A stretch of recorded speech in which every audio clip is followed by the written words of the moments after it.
makkarata tarjolla. Että onpa siinäkin taas viisas koira mukaan, kun ei edes hyperpelifunktioita osaa.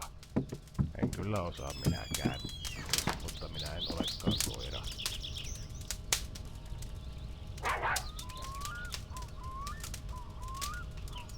Varo syöminen. Nälkä on ikuinen. Välillä sitä ei tunne, mutta aina se on silti mukana, sillä jostain se aika ajan pulpahtaa pinnalle, vaikka sitä luuli edellisellä kerralla pääseen eroon lopullisesti. Vaan ei pääse. Ainoastaan siirtyy nälkä eteenpäin, vaanien seuraavaa hetkeä hyökätä. Ja kun tulee nälkä, täytyy syödä. Joskus, vaikka ei olekaan nälkä, niin sitä ennakoi jo sitä tulevaa nälkää.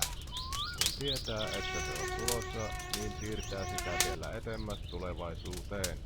Tätä kutsutaan varosyömiseksi. Onhan se ihan hyvä syödä, jos tietää lähtevänsä pitemmälle reissulle hieman varastoon, että elimistö voi sitten sulatella omin tarpeidensa mukaan sitä lihapiirakkaa 2 nakilla. Ruokaisa maha onkin kivempi kuin tyhjä maha tai pieruisa maha, jos sattuu olemaan laktoosi-intolerantikko ja vahingossa nauttii maitotuotteita. Varosyöminen voi kääntyä itseään vastaan. Huonosti ajoitettu varosyöminen juuri ennen tarkoin laskelmoitua lounastuntia saattaa aiheuttaa sen, että ruokailulle pyhitettynä aikana ei vain voi syödä. Tästä taas seuraa se, että varosyömisen aikaan varastoitunut energia kuluu loppuun kauan ennen seuraavaa mahdollista ruokailuhetkeä. Joten tarkkana sen ajoituksen kanssa. Eikö jo lapsena opetettu, että ei karkkia ennen syömistä, ettei mene ruokahalu? Vaan opitko opiksesi? Et. Läski.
Niin kauniin niin